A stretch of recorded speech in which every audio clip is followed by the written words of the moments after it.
Hello and welcome to Color Grading for Beginners. This is the first video in a 4-part series where I teach you how to get good at color grading as a beginner. So this will be super simple and easy to understand. A lot of it is principle based, so you can apply to a variety of projects that are different from the ones that I will show you.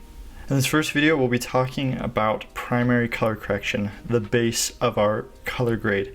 So by the end of this video, you'll have a step-by-step guide on how to achieve a good color correction. To achieve the primary color correction, we need to fix 3 different things: the exposure, white balance, and contrast and saturation. These principles can be applied in any video editing software with color correction capabilities. To start off, I am in Premiere Pro with my clip right here, and the first thing you're going to want to do is activate these Lumetri scopes. They're going to be very useful in the color correction and color grading process. If you don't have these activated, come up to Window and then just select Lumetri scopes. And now the goal for us right now is to spread this color right here. And to get to this color, let's actually switch this to 10-bit because I'm working in 10-bit. But you're going to come over here to this little wrench and you're going to click Waveform. And then waveform type, you're going to click RGB. And this is my favorite one to work with. Other people use different ones, and some have different uses for different things. So like the parade right here, the RGB parade is useful for different things with color. But for now, we'll just stick with the waveform. Before we go into the color correction, I just want to make a note and say that when we are editing, we do not want the highlights or what's up here to pass 100, and we don't want the shadows or blacks down here to pass 0 because they'll be clipped, and we do not want clipping. We want everything, all of the colors to stay within the video, within the 0 and 100 IRE. That's what this is called, IRE. So as you can tell, this video is really grayed out and it looks really ugly, and you might be thinking, why does your camera suck? Like, I thought that you're supposed to be a professional. Why does your camera suck? Well, there's a difference between normal video and log footage. I shot this in log. Well, if you don't know what log is, then stick around and I'll explain it. But if you do, just skip ahead. But log is a certain profile that you can use on specific cameras that allow you to capture more color information. So even though this is bland and grayed out, it actually holds a lot of color information I can use in my color correction and color grading. If you have a normal video, just skip this step, but if you're working with log, you're going to want to do one of 2 things. The first thing you could do is correct it yourself and convert it to what we call like a Rec 709 conversion, which to do that, all you'd have to do is really just increase the contrast probably to around 150, and you can tell it's still undersaturated. So you would want to saturate it a little bit to kind of get it to a normal looking level. So this looks pretty normal. I would definitely adjust some of these settings, especially as we get into the color correction. But to make things simpler, I would just add a conversion LUT. And usually camera manufacturers produce their own conversion LUTs that you can use. So I'll be doing that with this footage. And after your footage is corrected to be like this is the base image that I'm going to be working with today. So the first thing I want to do is adjust the exposure. So I'll be looking over here, and what I want to do is bring these levels to be around the middle range to kind of give me a basis, a foundation to work on. So to do that, I'm just going to increase the exposure a little bit. And then there's a lot of sun in this shot, so I don't want to increase it too much. Even though we shouldn't go past 100, it doesn't mean we have to go all the way up to 100. So use your best judgment about what looks good. I would say reaching as close as you can to 100 will help ensure that you're not underexposing your images as well. But for now, we're just going to leave it like that. And now to fine tune these settings just a little bit more, we're going to play with the highlights, shadows, whites, and blacks. And if you don't know what these do, the whites bring the top section of the histogram up towards the top and down. So you can see the upper portion is moving a lot more than the bottom portion. And the opposite for the blacks. So the bottom part will move more than the top part. And then if you want to reach the middle ranges, you would use highlights and shadows. So highlights use the upper middle range. They adjust the upper middle range, and then the shadows adjust the lower middle range. So using this, the goal will be to spread these out to a point where it looks good. So I'm just going to reset those, and we'll just go through this process together. So I'm going to increase the exposure just a little bit more, and I'll bring it down with highlights in a little bit. And then I will bring the blacks down, shadows down a little bit, increase the whites, bring down the highlights. Might need to bring that exposure down a little bit, it's just really overexposed.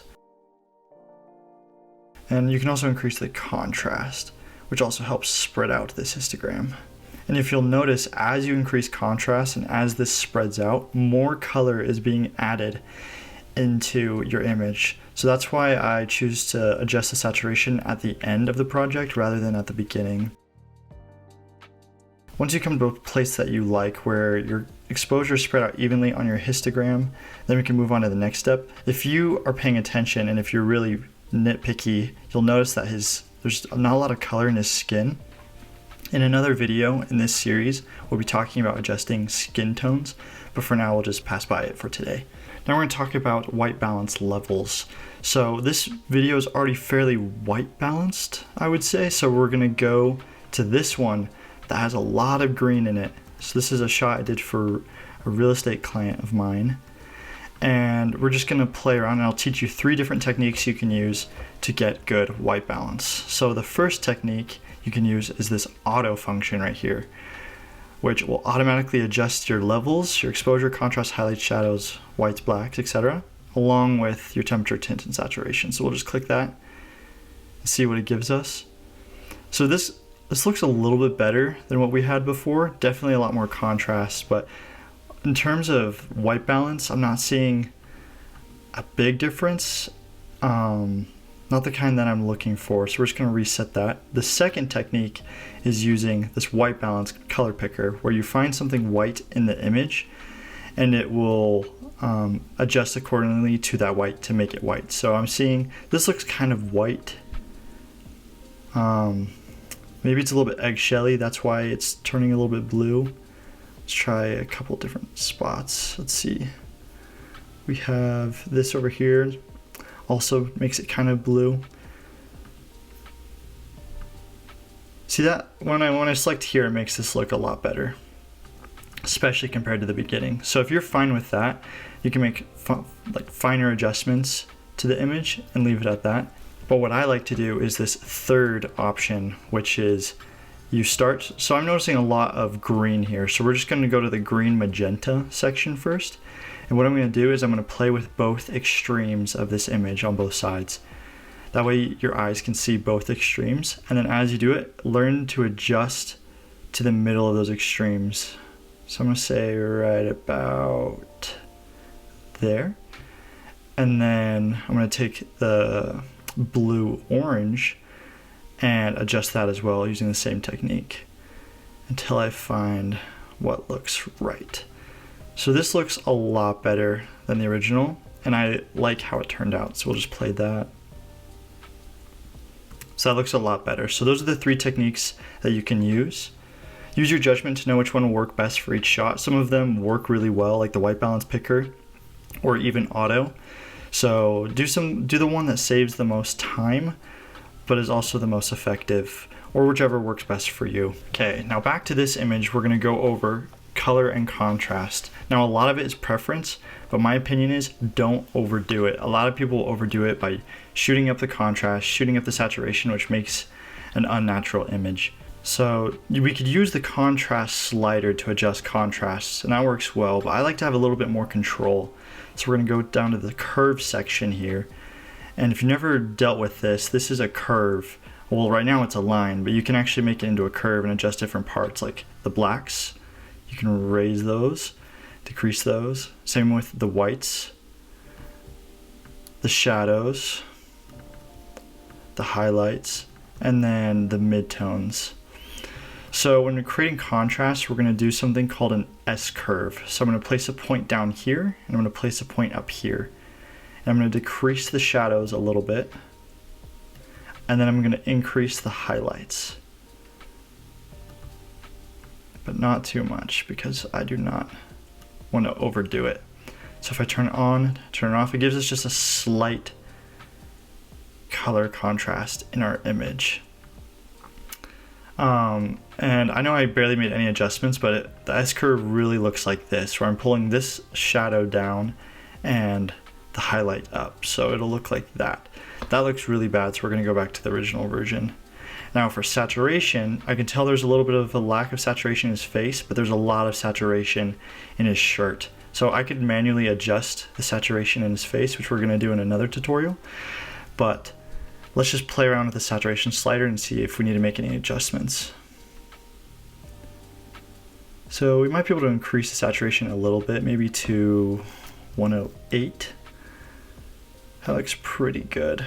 So if we compare this image to the original image, there's a major difference. So this is how it was shot out of camera, and this is how it turned out in the final shot. And that's really all there is to it, to the basic color correction. We're gonna go to the next steps in color grading in the following videos. But before we do, what do you want to know about color grading? Please leave your comments in the comment section so I can address them in the next video. Also, you'll find the gear that I use in the description, including the camera that I shot this with. That includes the log profile. And all I'd love to say is subscribe to see the next parts in this series.